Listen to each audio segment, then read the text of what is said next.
अस्सलाम वालेकुम, welcome to my YouTube channel. आज की वीडियो में मैंने ये खूबसूरत सा कुर्ते का डिज़ाइन बनाया है।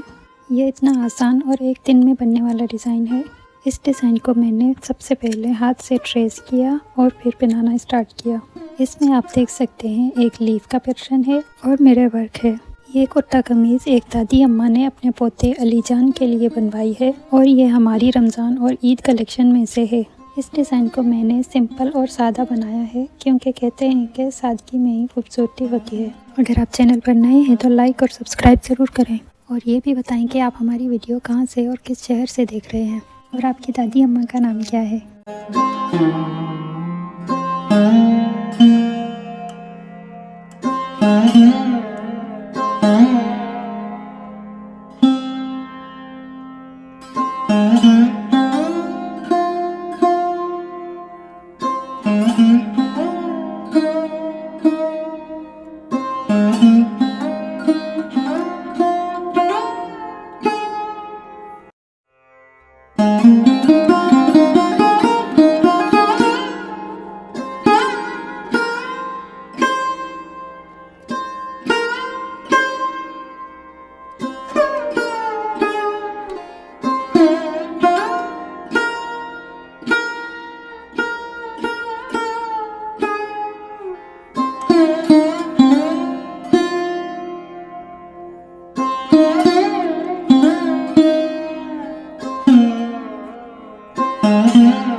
Mm-hmm.